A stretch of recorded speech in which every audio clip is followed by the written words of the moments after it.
My hair is pink. I mean pink. I think I'm being played by my hair person. Could it have something to do with his name is basically Doctor Who?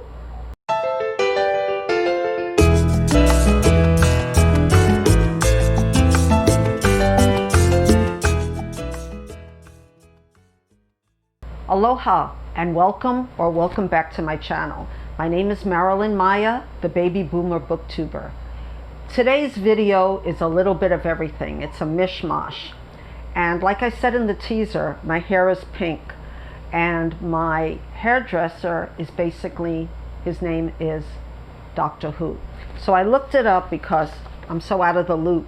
And it said that Doctor Who is a British science fiction television program produced by the BBC since 1963.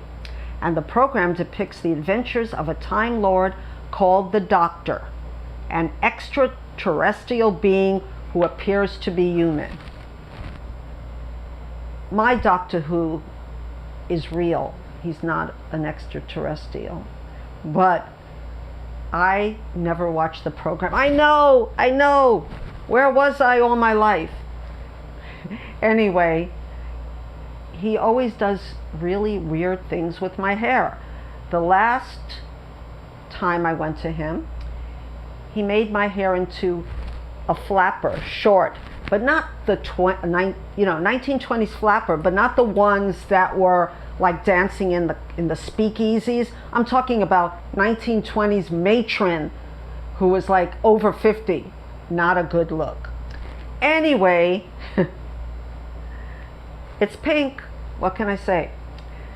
So I'm going to talk about, enough about my hair, but a new book that I got and my end of the year plans. And I'm also going to discuss a little bit about the thriller genre and a book that I'm reading. So first, my new book. It came, I bought it, and it's called Asylum: A Survivor's Flight from Nazi-Occupied Vienna Through Wartime France by Moriz Scheyer. I hope I'm saying that right. Anyway, it's a Holocaust memoir, basically. And I found out through just looking at the blurb and things that he was a survivor, and unfortunately, he died in 1949, and while he was in a convent, he wrote his memoir. And I'm going to read you some of what it says. It may be the way in which the words, the sentences, the pages have been put together is the result of a certain intellectual effort, but their content, their essence, has a quite different source. And that source is a profound emotional anguish, an anguish in which the wretched sufferer is able only to keep repeating the same stammering question: how could it all have happened? But it says that it's not a totally sad book, I guess because he was rescued, but it vividly underscores the power of ordinary human kindness in the face of supreme evil. And I think I said in a former video that I collect Holocaust books, not just Holocaust memoirs, but World War II memoirs and nonfiction. Not so much fiction, but there is a lot of that now, as all the survivors are very quickly dying off. And I felt that it was my duty as a Jewish woman to never forget. So this is really interesting because he was a journalist. He was the editor of one of Vienna's principal newspapers before the German invasion in '38. He knew many of the city's greatest artists, from Stefan Zweig and Arthur Schnitzler to Bruno Walter. I don't know any of those people, but I hope some of my viewers will know and let me know. that they're artists, and was an important literary journalist in his own right. But when the vicious, brutal hands of Nazism grabbed hold of Austria, Scheyer was forced from his position and home. So it sounds like a read that I need to prepare myself for. But I definitely am going to give this a read in 2020. Well, it's almost the end of 2020, so maybe the beginning of next year, when hopefully all this horror that we're going through will be over or almost over, and I'm praying for that to be done. All right, so end of year plans for next year. I really don't have any plans. I started this channel on my 70th birthday in August, and I want to thank everybody. I have more than 300 subscribers, which I'm very, very grateful. I cannot even tell you how grateful I am that you people, you friends of mine, are watching. And I have made so many friends on BookTube since I started. So thank you for subscribing to my channel. It means so much to me. Anyway, my plans are basically no plans, because there's a Jewish saying, man makes plans and God laughs. And he's certainly been laughing this year, that's for sure. Anyway, I did buy a dot journal notebook. I was inspired by many people who are on the internet talking about all their beautiful dot journal notebooks. Now, I suck at any kind of artistry when it comes to drawing, but I did buy a roller pen, and I always loved journals. I don't know if I said this before, but I'm a writer. I have one published memoir, and I'm working on the second one. So I always loved to write. I used to write poetry first, and I would always have notebooks and write things down. And in my little town in Hawaii, that was very strange. I was always known as the person who carried around a book or a notebook, and I know that's not strange, but it's strange here, or was. Well, okay, it still is. Anyway, I don't know what I'm going to do with this dot journal notebook, but it'll be a lot of fun just to write the books that I've read. It's very hard to keep track of books when you've read for almost 60-something years. And there's books that I've read that I want to remember, I want to reread. And that's what I plan to do a lot of the time that in 2021. I want to reread my favorite books, but I don't know what my favorite books are because it's been so long, so I have to search them. And I've been doing that little by little. And yeah, so that's one thing I want to do. And I don't even want to have like a set number of books to read, like 50 books. I mean, that's a small number on BookTube, but I don't even want to do that, because I don't want reading to be a chore. I have a funny story. My daughter always loved to go to Pizza Hut until she became a waitress, and then she never ate Pizza Hut again.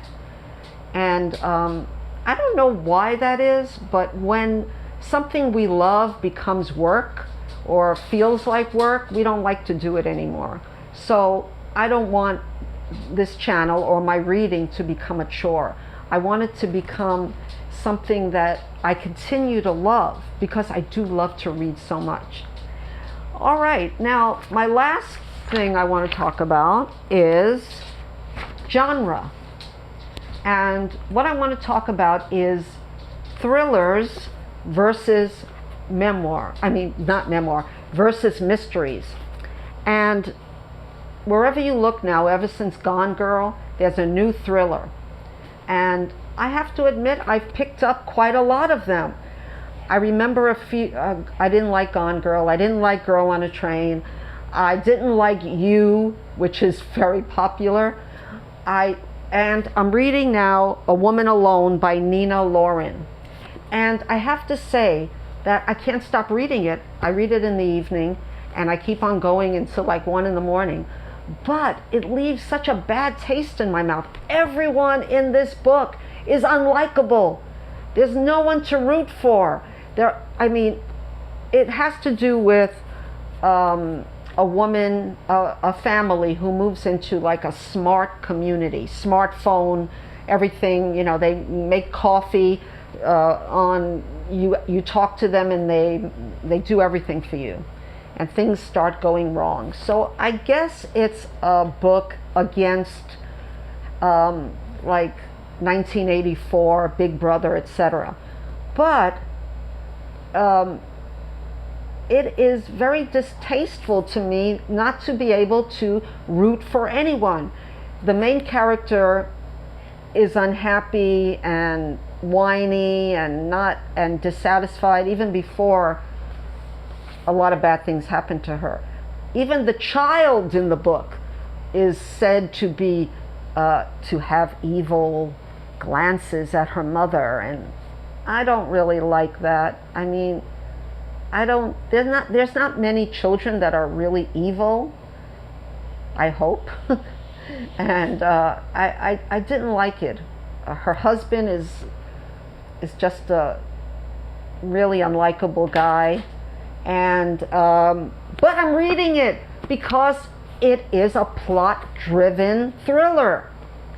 And I found out about myself, well, I'm finding out that I prefer, if it's a thriller, I prefer it to be character-driven, not plot-driven. Like Agatha Christie.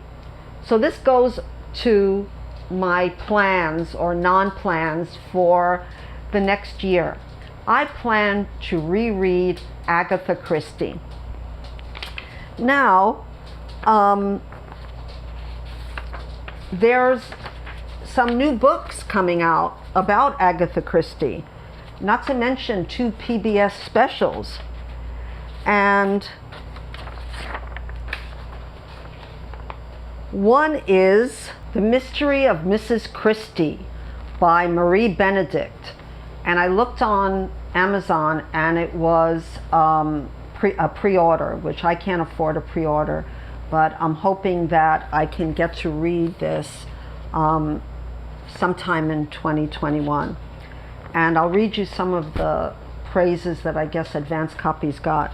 It said, in December 1926, Agatha Christie goes missing. Investigators find her empty car on the edge of a deep, gloomy pond. The only clues, some tire tracks nearby, and a fur coat left in the car, strange for a frigid night.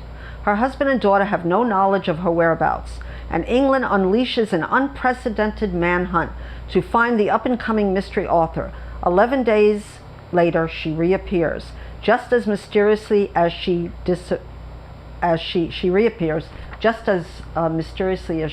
disappeared, claiming amnesia and providing no explanations for her time away.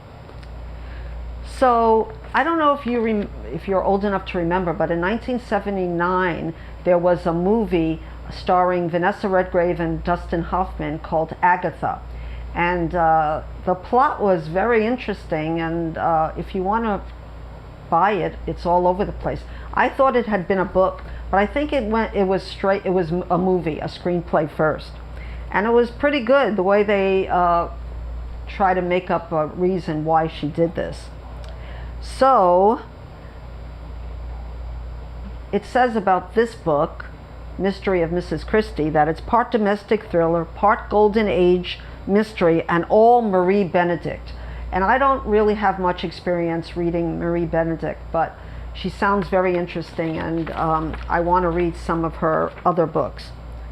An absorbing and immersive plunge into the disturbed private life of one of the world's most beloved authors, who confounded police and journalists, and generations of biographers when she disappeared from her home, like something out of one of her own novels. But you might find a solution to the puzzle here. No Belgian detectives required. Knitting spinsters sold separately. And this was written by Laurin Willig of the New York Times, best-selling author of The Summer Country and The English Wife. Another reviewer, Stuart Turton, said, "What a read. Agatha Christie is so beautifully drawn you can easily believe Benedict knew her intimately. Each page uncovers fresh layers of pain, rage, genius, and suffering, culminating with a firecracker of an ending. I loved it."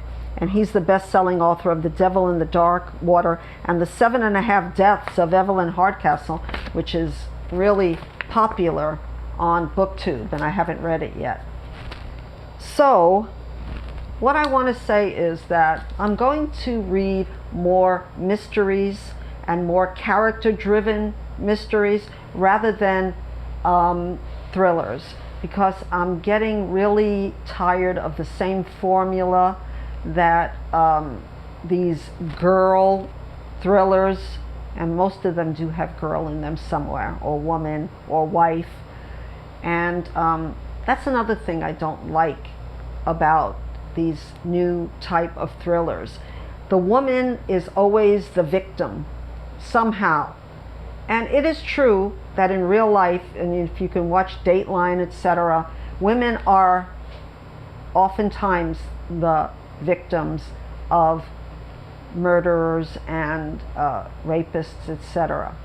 But I really think that it's overdone in the thriller genre, and I guess they write what people want to read, so I can't be too hard on that point. But for me, I'm going to start rereading Agatha Christie. I thought that I had read all of her books, but there's a booktuber, Mara, from Books Like Woe, and she read all of Agatha Christie's books, and she rated them, I think 1 to 100.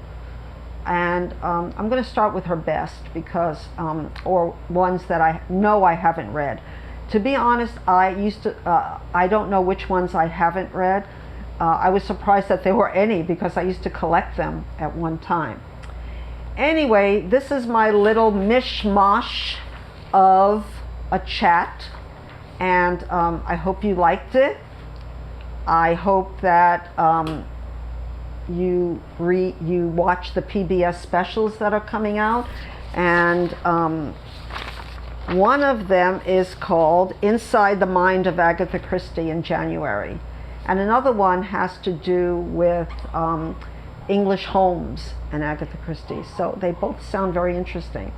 And like I said, please, if you like this, subscribe to my channel, hit the notification bell, like, share, and do all those great things for more of the Baby Boomer Booktuber. So until we meet again, my friends, aloha oi.